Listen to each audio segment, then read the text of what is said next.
Today's the day. After 34 years with the same company, an amazing man committed to community service and his own banking industry retires. Who is it? You'll meet him next. Coming up on Carolina People.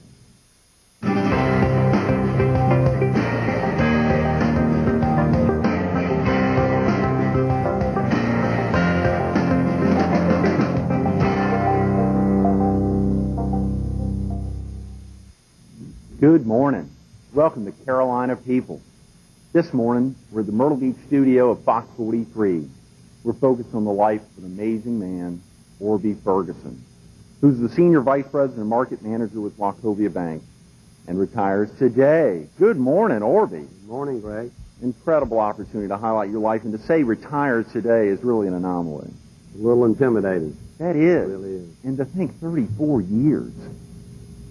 You know, I say 5 decades. And you say, well, gosh, I can't believe you were with the bank 5 decades, but 1969 is when I began my banking career in Sumter, South Carolina. So 60s, 70s, 80s, 90s, and the new millennium. That truly is. That truly is. And to think back to 69, what was banking like back in the 60s and when you entered it in 69? Banking has changed dramatically over the years.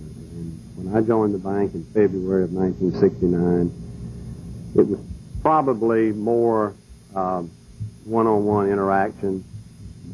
Now that the industry has grown to the point where we're dealing with specialists and not generalists. Back then, the person that you interacted with, your banker, was in a position to essentially make all the decisions relative to the financial needs of that particular customer. And I think the industry, having grown as much as it has over the years, has changed that dramatically. I think the personal touch is not quite as significant an issue as it was back then. There's still a lot of banks now pushing personal touch. Absolutely. It's a real desire to try to get back. It must be difficult at some level, even for the smallest of community banks, because of the Internet and because of Internet banking and otherwise, it must be difficult at some level to really reach out and provide that personal touch. But there are certain ways that you make a dramatic effort to do it, and even the largest banks make those efforts. Exactly. You know, I've said many times, we do in the industry everything we possibly can to keep the customer out of the office. There are so many choices out there relative to service delivery, whether it be the Internet, whether it be mail, electronic banking. Mm-hmm. And so those precious moments that you spend with the customer, you need to make sure that customer understands the products and the services that you have, and it's important that you get that message across to them at that point. Absolutely. Orby, I think the biggest question for everyone is, this man is 56. He can't retire. That's not a retirement age. That's insane. That's like there's easy opportunity to start an entirely new profession, if not to stay active at some level with banking. There are desires to help, to be a consultant, to give ideas to folks, that personal touch. You know, when I joined the bank in 69, my goal was to retire at age 55. I must admit that in 1969, age 55 was a lot older than it is today. But, you know, after 34 years, I'm anxious to see if there is life after banking. I don't plan to. I mentioned to someone the other day that I'm not retiring. I'm just adding 5 more days to my weekend.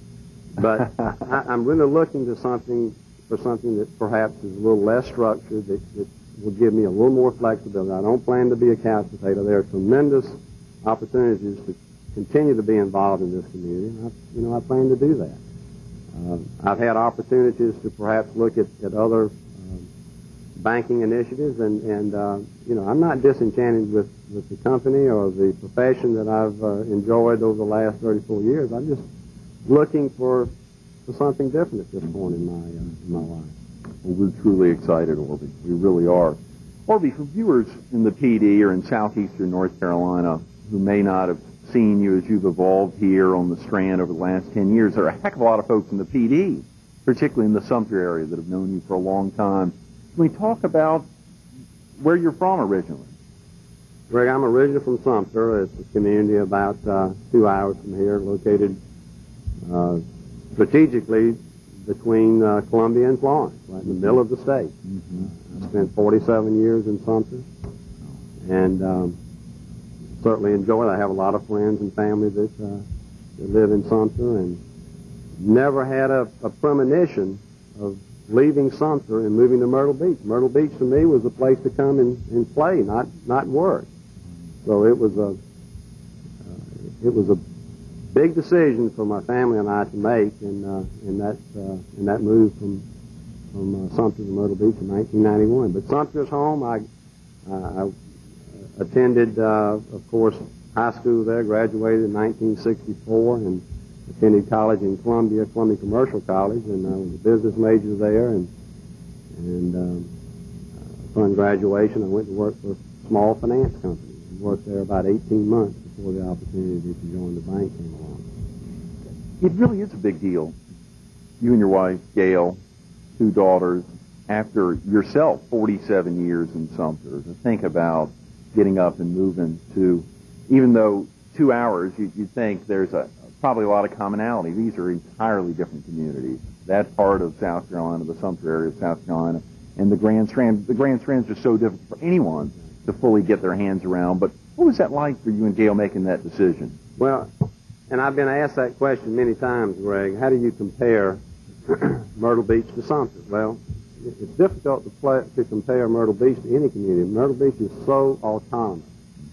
I use the correlation that in my hometown of Sumter, when you saw someone for the first time, the first question that was asked was, who's your mama?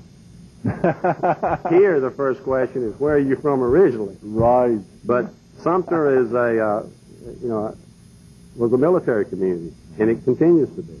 Although we have a very diverse economy in Sumter, but it still continues to be a military-driven community. We are blessed with industry, we're blessed with agriculture, and of course the retail sector. But Shaw Air Force Base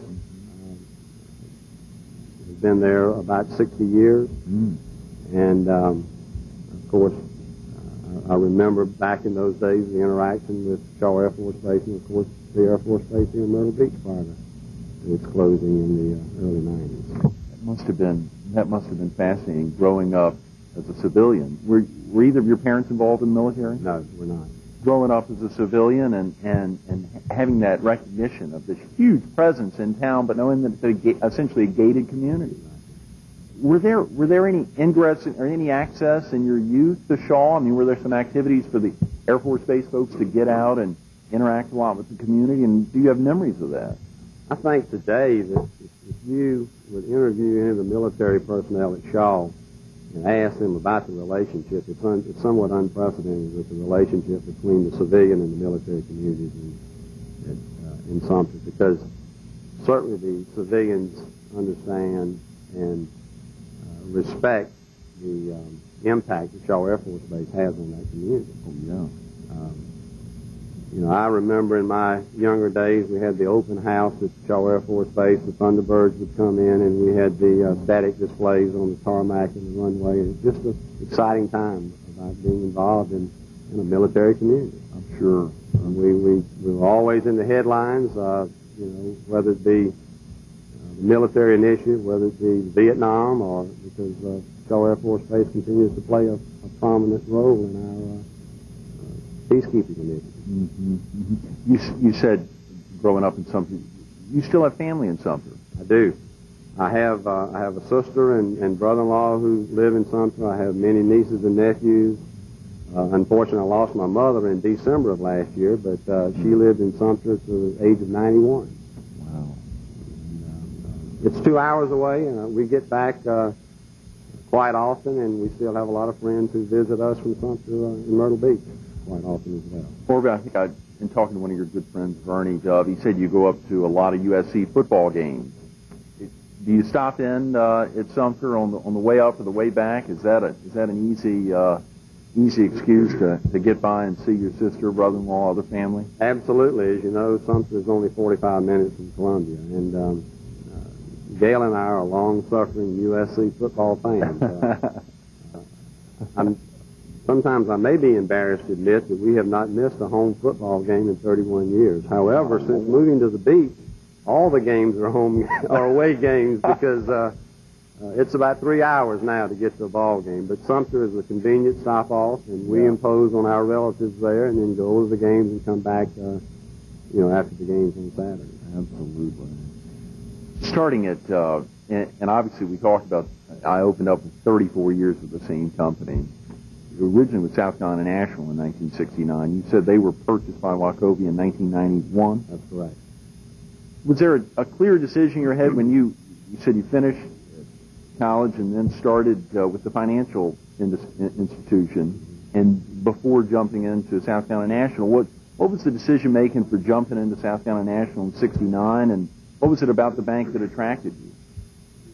When I completed college, I went to work for a small finance company.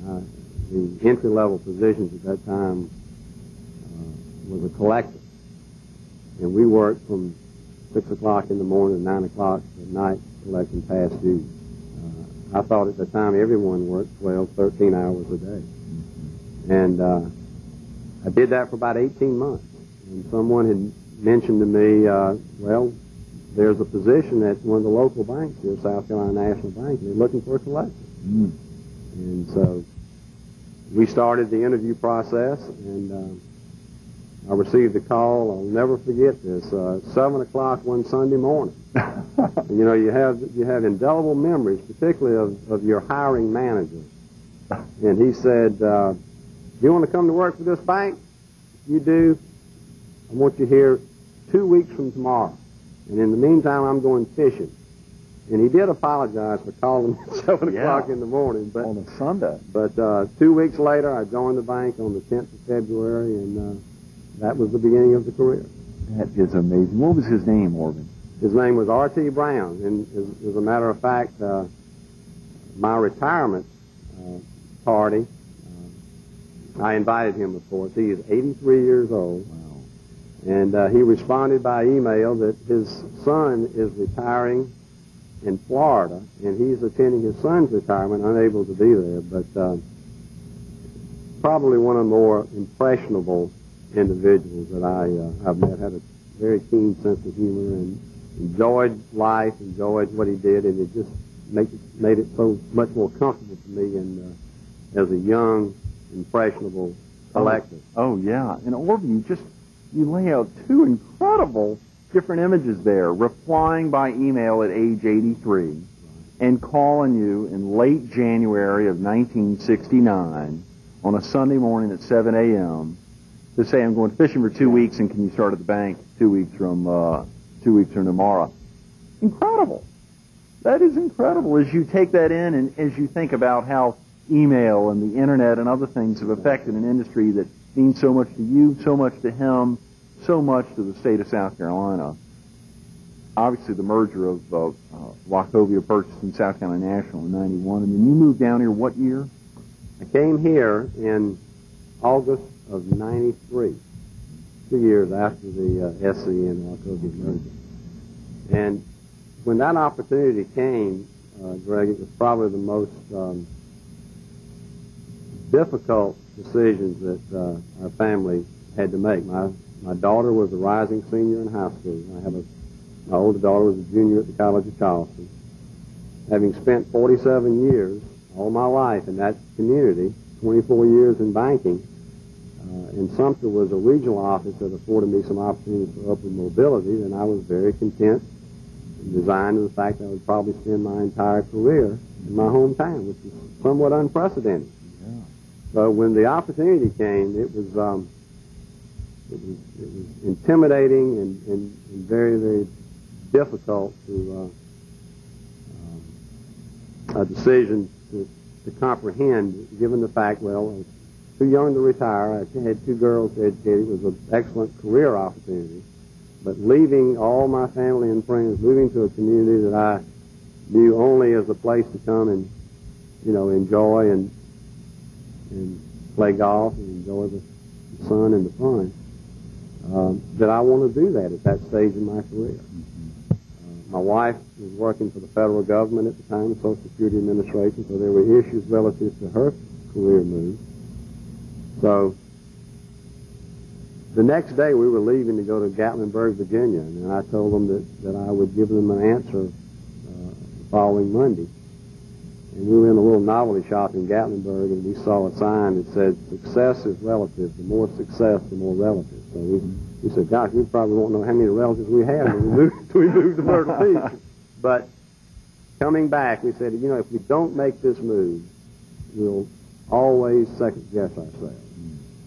If we do, and it turns out to be the wrong move, hopefully we have some marketability back home. We can always go back to some. So that's the attitude and the approach that we took. I did ask the bank to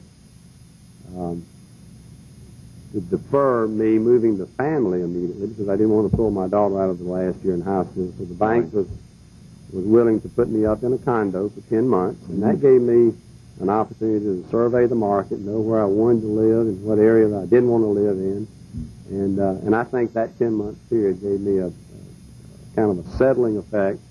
I was a road warrior, going home on the weekends, and the family moved to Myrtle Beach in June of '93. And we've been here ever since. Absolutely. Orby, can we take a quick break to focus on the transition to Myrtle and everything that's happened, the many things that have happened since you've been here? Sure. We're visiting with Orby Ferguson. Stay tuned to more Carolina People coming up next.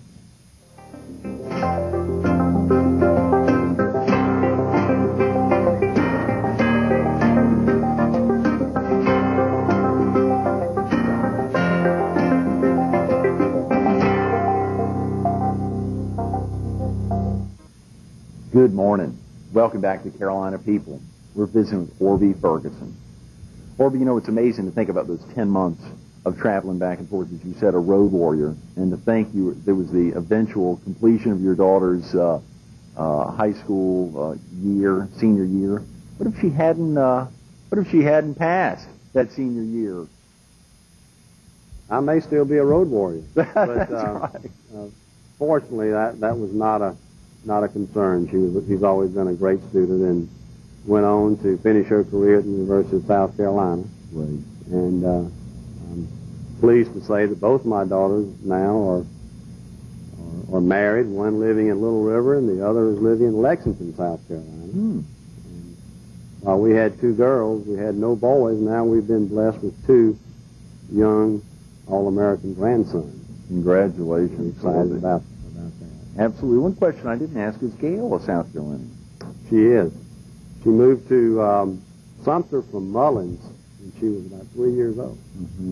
So we had known one another many years before we started dating, and we were married in November of 1969. She joined the federal government in June of '69, and I joined the bank in February of '69. So 1969 was a momentous date for us. Very big year. And both of y'all have long ties to the PD, and now one daughter living in Little River and one in Lexington. That's amazing. The Palmetto State has really had a great influence on y'all's lives. Absolutely. When you think about the current position of which you're retiring from today as market president, senior vice president, Wachovia Bank. Wachovia's obviously changed with the merger with First Union, but what have been your primary responsibilities over the last 10 years, and did you arrive as the market president? Responsibilities in 1993 were very similar to what they are now. The functional titles were a little different. When I came here in '93, that position was a district manager position, and I managed the operation in the branches in the two-county market in Georgetown and Orby County. Of course, Orby County is our most significant presence. In addition, I actually had Marion and Dillon at that time as well, so I was traveling a good bit. But through a reorganization and realignment, we moved Marion and Dillon into Florence because, quite frankly, those markets are much more similar than the coastal markets here. So my responsibilities over the years have really not changed. The titles have changed, if you will, but it's the overall director of operations, if you will, the bank in the two counties. You know, you can easily picture the atmosphere in Myrtle 10 years ago. I know it's amazing as you think about, let's say, the atmosphere in Myrtle in the 60s, then the atmosphere in Myrtle in 1993. Over the last 10 years, what have been some of the changes that you've experienced? My perception when I came here in 93 was that you could fire a cannon down Kings Highway after Labor Day and not hit anyone. And I think that, in and of itself, this is a 12-month tourist destination. We just changed the complexion of this community about 4 times a year, maybe each season. When I came here in 93, there was no Lowe's on Highway 17 bypass. They had just completed the excavation work at Lowe's. There was no Broadway at the beach. Conway bypass in that area, the Conway bypass since then, but the Highway 17 bypass was very rural. So it's, over the last 10 years, it's amazing the growth that we've experienced here. And what about Walmart? Was that around? Was there a Walmart around? There was the one maybe in Conway? I think perhaps the Walmart that was here in 1993 was maybe at Northwood. Right. But nothing out on 17 bypass. And as we think of them as the largest private employer in Horry County, I mean, it's amazing to think about the significance that they've had, seeing the changes in Horry. How about when you look back over the 34 years with essentially the same company? Obviously, the merger of Wachovia purchase and South Carolina National in 1991, but you can still claim roots to the same company for sure for 34 years. What has been the best part of that experience, Orby? Greg, I think the opportunity to work with so many people. We've had a lot of people come and go in this industry, and we've had an opportunity to work with folks as a result of mergers and acquisitions. And I think just the interaction, the opportunity to perhaps maybe influence someone's career that may be looking to you for direction. I began, as I mentioned, as a collector, and I moved and worked in all areas of the bank as an assistant branch manager, as a branch manager, as a manager of a particular line of business, our retail bank. And I think that the one thing that's been the most rewarding is the opportunity to work with so many talented individuals. And you know, this is a service business.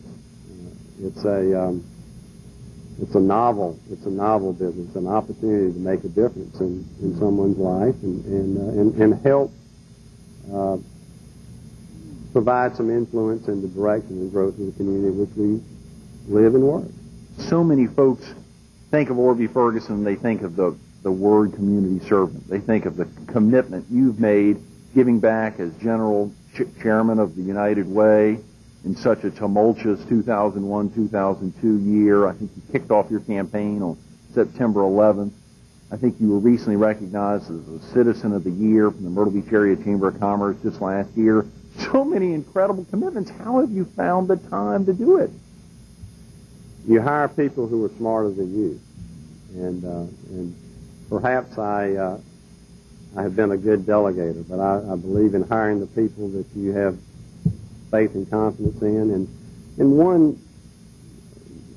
one aspect of banking is to become very involved in the community. I was involved with United Way, as you mentioned, in Sumter, and I probably have a greater passion for that organization than most others, because I think that the far-reaching impact of United Way, we serve, of course, 37 agencies here in the Myrtle Beach area, and you mentioned September 11. I was the campaign chairman. We kicked off our campaign at 8 o'clock that morning on September the 11th, 2001, not realizing when we returned our automobiles about 9 o'clock that morning what we were in store for. And that kind of set the tone for the campaign for the year, and it was a very challenging campaign, but we raised over $1,300,000 in this community during that time for over 37 worthwhile agencies What do you think you'll miss most when you leave Wachovia?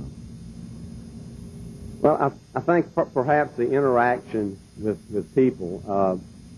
The one thing that I'm looking forward to, and perhaps maybe even what I fear the most, is getting away from somewhat of a structured schedule. And after 34 years, I'm looking for something a little more flexible. But I think that what I'm going to miss the most is the camaraderie with so many fine people, both internally and externally, both employees and customers that we've worked with over the years, that hopefully we'll continue to interact with, and maybe even more socially than professionally. Has there been a true inspiration that's really stuck out for you in the 34 years in banking or in your personal life that have really enabled you to be who Orby Ferguson is? My wife told me to anticipate that question, Greg. Oh, no. So I would have to say after 34 years of marriage, the same individual, my wife has been certainly a big inspiration. I've had ministers over the years. Since I moved to the beach, Bobby Wilkes, the First Presbyterian Church, Ashby Ward with the Chamber of Commerce, taught me a lot about strong business ethics and of course, the moral and the religious issues here, and helped me create that balance that's so necessary. After 34 years with the same company, today's the day. Retirement as market manager and senior vice president of Wachovia Bank. You'll see him in the community for many years to come. Orby Ferguson, thanks so much for being with us this morning. My pleasure, Greg. Absolutely. Stay tuned to more Carolina People coming up next.